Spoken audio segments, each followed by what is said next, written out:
In the heart of a quiet Utah town, a shocking crime has shattered the facade of suburban peace.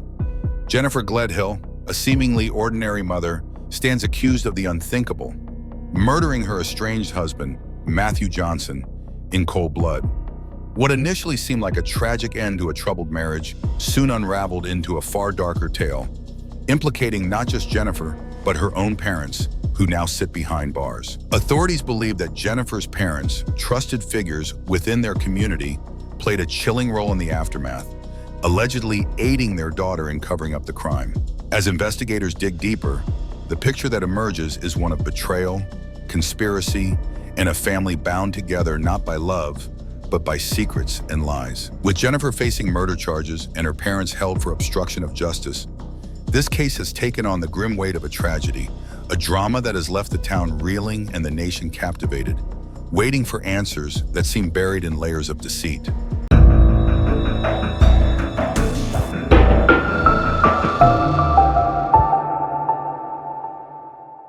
As days passed without any word from Matthew Johnson, his family and friends grew increasingly alarmed. Matt, a devoted father and dependable friend, was known for his commitment to those he loved, and his sudden absence was both out of character and deeply unsettling. Local law enforcement began their initial searches, hoping he might simply have taken time alone or been somewhere out of reach. But as time wore on, their hopes of finding him safe began to fade. The case remained a missing persons report until a startling tip changed everything. Based on the details provided by the informant, Jennifer Gladhill allegedly planned and executed a chilling act of violence against her estranged husband, Matt Johnson, in their shared home. According to the informant, who had a romantic relationship with Jennifer, she confessed that she waited until Matt was asleep to carry out her plan. Jennifer allegedly chose the quiet hours of the night, when Matt was most vulnerable, to take her husband's life. As he lay in bed, completely unaware, Jennifer approached him with a firearm. In a deliberate and calculated action, she aimed at his head and pulled the trigger, ensuring a swift and fatal result. The choice to shoot Matt while he slept not only prevented any struggle but also minimized the chance of making enough noise to alert neighbors, a detail investigators believe points to a premeditated plan. After the shooting, Jennifer allegedly moved quickly to contain the situation. She wrapped Matt's body, likely in a large tarp or sheet, to prevent evidence from spreading around the house. According to the informant's account, she then placed his body in a container, possibly a large storage bin, and transported it to a location she believed would keep it hidden from discovery. Following the disposal, Jennifer returned to the house to begin a systematic cleanup. She allegedly removed the blood-stained mattress and replaced it with a new one to conceal any evidence of the crime. Using bleach and other cleaning agents, she thoroughly scrubbed the bedroom and surrounding areas, attempting to eliminate all traces of blood and gunshot residue. Despite her efforts, forensic teams later found small traces of Matt's blood, which investigators believe were missed during her cleanup. To maintain a sense of normalcy, Jennifer allegedly continued with her daily routine, reaching out to friends and family to deflect suspicion. Her parents, Thomas and Rosalie Gladhill, reportedly became involved shortly afterward, aiding her by purchasing the new mattress and assisting with additional cleanup efforts to cover up the crime. Though Matt's body has yet to be recovered, the informant's testimony and forensic findings have provided investigators with a chilling reconstruction of the alleged events. This detailed account has become central to the prosecution's case, offering a glimpse into the calculated and cold nature of the crime, as well as the steps Jennifer allegedly took to conceal her actions. This new information not only cast Jennifer in a terrifying light, but also left detectives questioning how much of her plan had been hidden in plain sight, and whether anyone had helped her execute the crime or conceal its traces. The stage was set for a dark unraveling of secrets, drawing the small Utah community into a gripping tale of betrayal, deception, and murder. In a packed and somber courtroom, Jennifer Gledhill stood before the judge for her first official court appearance. The air was tense, filled with the weight of the charges against her and the intense scrutiny of the community she once called home. With prosecutors and Matthew Johnson's family seated nearby, Jennifer faced the allegations not just as a defendant, but as a mother accused of the ultimate betrayal. During the proceedings, the prosecution moved swiftly, arguing for a pretrial protective order. prosecutors presented a compelling case, detailing their concerns that Jennifer might attempt to tamper with witnesses or interfere with the case. Their main worry centered around her children, who might hold crucial testimony regarding their parents' relationship in the days leading up to Matt's death. Given Jennifer's alleged willingness to take drastic steps to cover her actions, the prosecution feared she might manipulate her children's statements or try to sway their perception of events. Additionally, the prosecution voiced concerns about potential contact with the Johnson family, fearing that Jennifer might try to intimidate or coerce them, whether directly or indirectly. With the informant's claims that Jennifer's parents were involved in the alleged cover-up, the court was acutely aware of the possibility of further obstruction of justice. Prosecutors emphasized the need to protect all witnesses and shield Matt's family from any form of influence that could compromise their ability to testify freely and truthfully. After reviewing the case details and the prosecutor's arguments, the judge took decisive action. Jennifer was issued a strict no-contact order that prohibited any form of communication with her children or any member of Matt's family. The order extended to phone calls, letters, and any indirect attempts to contact them through third parties or other channels. This restriction was comprehensive, barring her from using friends or even her own family to relay messages or seek influence. As Jennifer listened to the judge's ruling, her face remained expressionless. But the severity of the situation was clear. The no-contact order served not only as a protective measure, but also as a stark acknowledgement of the potential reach and influence Jennifer might wield, even from within custody.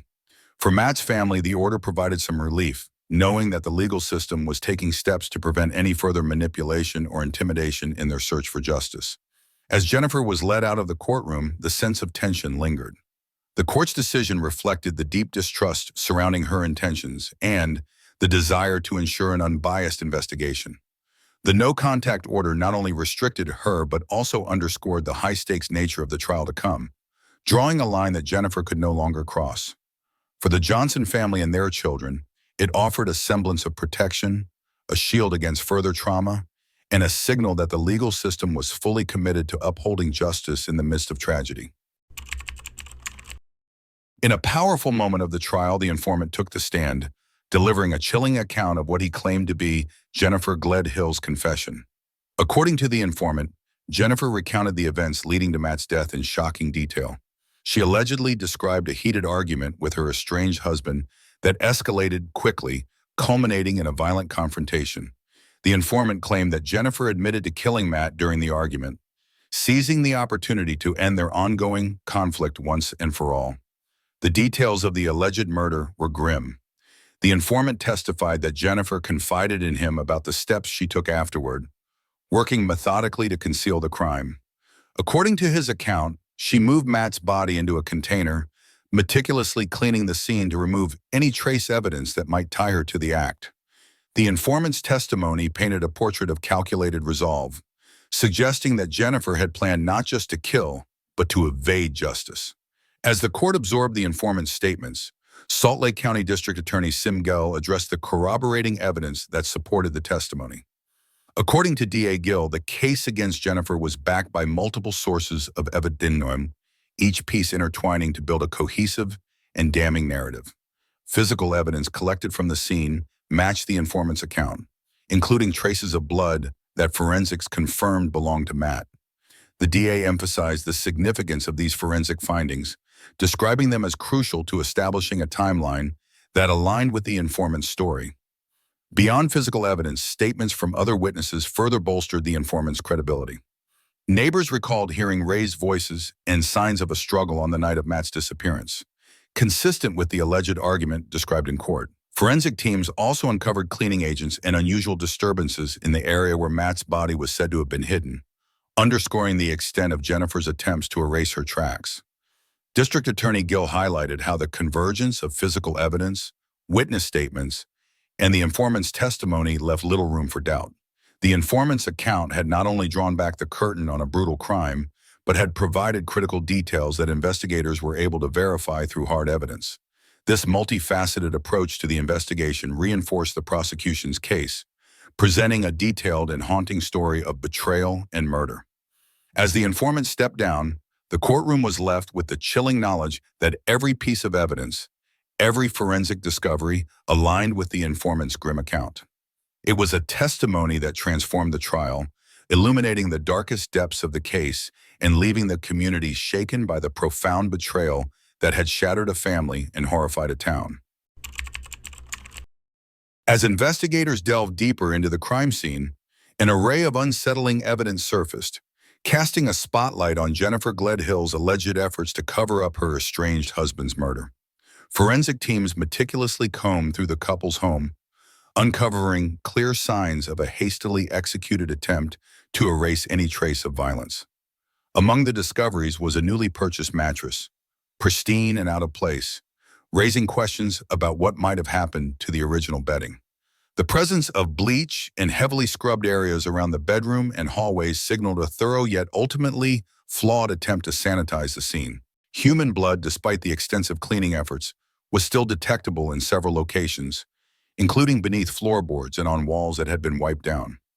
Forensic analysis confirmed that the blood matched Matthew Johnson, providing crucial physical evidence that linked Jennifer to the scene of the crime. This discovery pointed to a premeditated and calculated cover-up, an attempt to clean away the physical remnants of a crime while leaving undeniable traces behind. The investigation took an even darker turn as it widened to include Jennifer's parents, Thomas and Rosalie Gladhill. Initially, Thomas and Rosalie were seen as potential sources of support for their daughter, who had been facing turbulent marital issues with Matt. However, as evidence mounted, their involvement in obstructing justice became increasingly apparent. Interviews and forensic examination revealed that the elder Gladhills may have assisted in the crime's aftermath, allegedly providing Jennifer with tools, supplies, and possibly even helping her dispose of key pieces of evidence. Further inquiry uncovered security footage and receipts that linked Thomas and Rosalie to purchases of cleaning products and the new mattress shortly after Matt's disappearance. Witnesses came forward, claiming to have seen Thomas at the residence during critical hours, aligning with the timeline of the alleged cover-up. Investigators theorized that Thomas and Rosalie were motivated by a fierce, albeit misguided, desire to protect their daughter, even if it meant aiding her in concealing a horrific crime. As the case unfolded, the community was rocked by the revelations of parental involvement, transforming the case into a haunting family drama. The inclusion of Thomas and Rosalie as suspects underscored the depth of the conspiracy, suggesting that Jennifer's actions were not hers alone, but rather part of a shared, desperate effort to bury the truth. With forensic evidence now strongly implicating all three, the case against Jennifer, Thomas, and Rosalie became a grim tale of loyalty gone horribly wrong, leaving the Johnson family and the community reeling from the betrayal. As investigators pieced together the complex web of actions surrounding Matthew Johnson's murder, Jennifer Gledhill's parents, Thomas and Rosalie Gladhill, found themselves facing serious charges for their alleged roles in concealing the crime. The evidence uncovered during the investigation pointed to a coordinated effort by Jennifer's parents to obstruct justice and cover up the traces of her actions. Thomas Gladhill was charged with obstruction of justice, with detectives citing multiple instances where he allegedly misled them and actively participated in hiding evidence. Thomas was accused of lying to detectives about his whereabouts and involvement in the days following Matt's disappearance. Surveillance footage, receipts, and witness testimonies linked him to a suspicious purchase of a replacement mattress, a detail that directly connected him to the attempt to erase the physical evidence of the crime. Thomas reportedly aided Jennifer in removing and replacing the original mattress, a critical element of the cover-up. Rosalie Gladhill faced similar charges, with investigators detailing her role in obstructing justice by helping to clean and sanitize the crime scene. The evidence suggested that Rosalie, along with Jennifer, had been actively scrubbing and bleaching areas within the home to eliminate blood traces. Detectives believed that Rosalie not only provided cleaning supplies, but also directly participated in the efforts to sanitize key areas in a misguided attempt to protect her daughter from the consequences of her actions.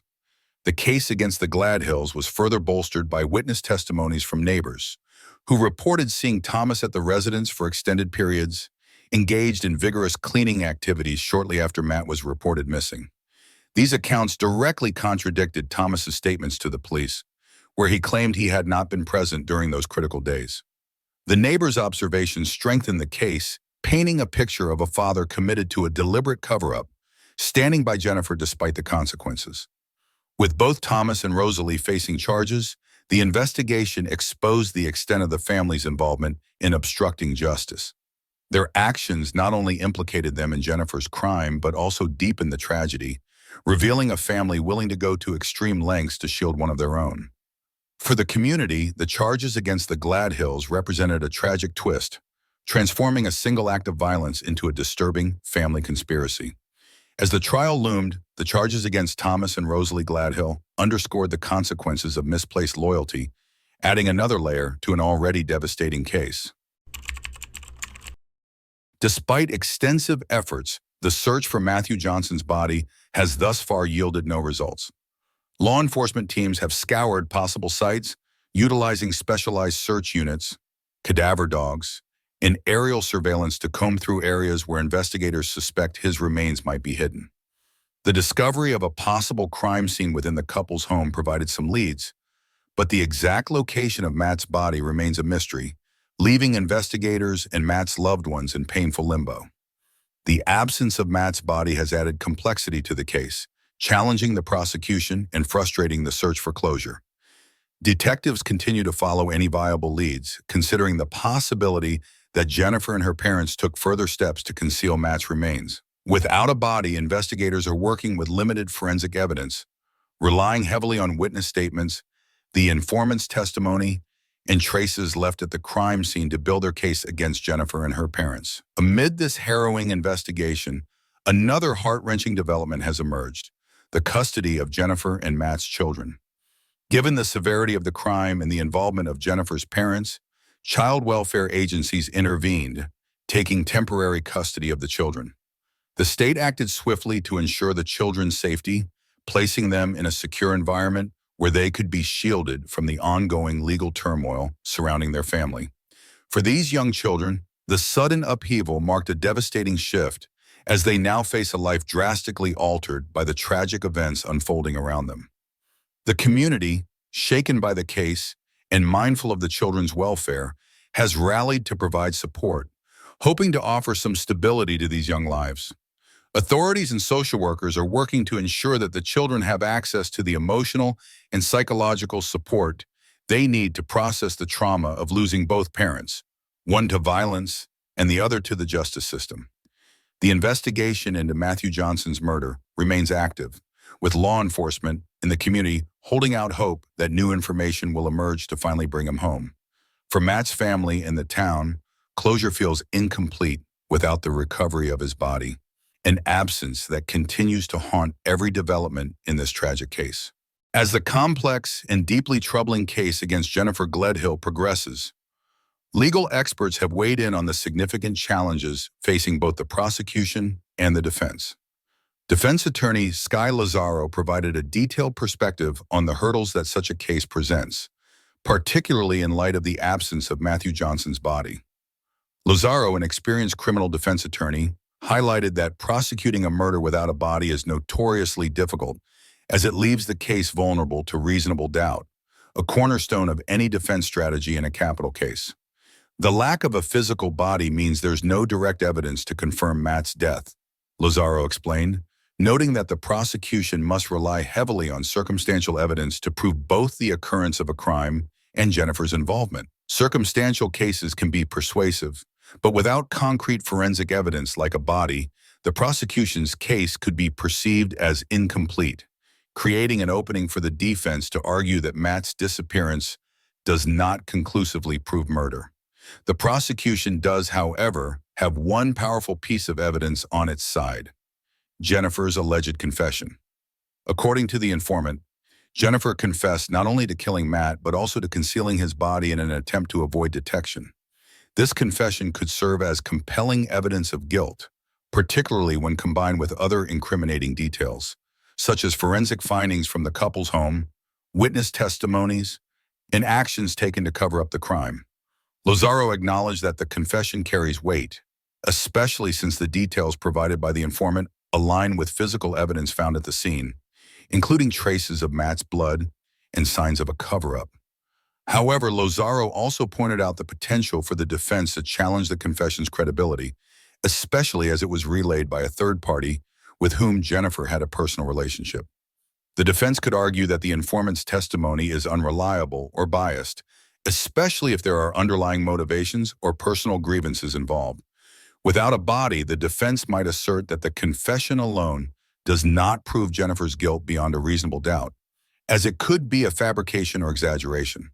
Skylo Zero emphasized that this case highlights the broader difficulty of prosecuting no-body homicides, where the absence of a body places intense scrutiny on every piece of evidence presented. Given the complexity, the trial could yield a range of possible outcomes, from conviction to acquittal, depending on how the jury perceives the weight and credibility of the circumstantial evidence. Ultimately, the prosecution faces the formidable challenge of convincing the jury that Matthew Johnson is indeed dead and that Jennifer is responsible for his murder, despite the absence of his remains. The stakes are high, and the implications of Jennifer's alleged confession, combined with the forensic findings and her parents' involvement, will play a decisive role in the courtroom. For both sides, this case represents one of the most challenging forms of homicide trials, one where justice hinges on fragments of evidence woven together to reveal the tragic story of what may have happened in the shadowed confines of the Gledhill home. The case of Matthew Johnson's disappearance and the allegations against Jennifer Gledhill and her parents has sent waves of disbelief and sorrow through the local community. In a town where family bonds and community ties are valued, the shocking revelations have left many struggling to reconcile the dark nature of the allegations with the familiar faces they thought they knew. Both the Gladhills and the Johnsons were well-known families, regarded as stable and respectable. That the case could involve such tragedy and betrayal has shaken the very foundation of trust within the town. As news of the investigation spread, residents found themselves grappling with feelings of sadness and confusion. Many had known Matt as a devoted father and friendly neighbor, a presence at community events and gatherings. Jennifer, too, was known in her circles as a caring mother and active member of the community. The thought that such a violent crime could occur in their midst, let alone involve individuals from respected families, has sparked conversations about the hidden struggles that can exist beneath seemingly normal lives. Friends and acquaintances of both the Gladhills and the Johnsons have expressed shock, recounting moments shared with Matt and Jennifer and the disbelief they feel as the case unfolds.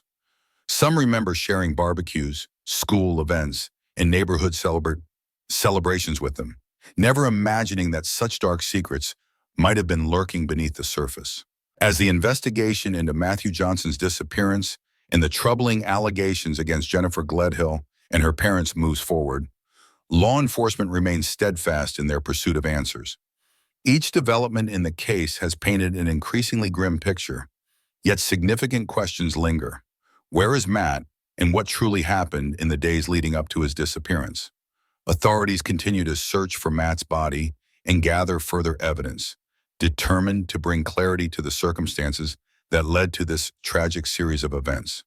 For the town and for Matt's loved ones, the need for closure has become paramount, with the community standing behind the pursuit of justice. In wrapping up this episode, thank you for joining us as we navigate the heartbreaking and complex details of this case. We'll continue to follow the investigation and bring you updates as they unfold. Be sure to stay connected for future episodes, where we'll share new information as it emerges and provide further insights into the search for truth and justice in the disappearance of Matthew Johnson.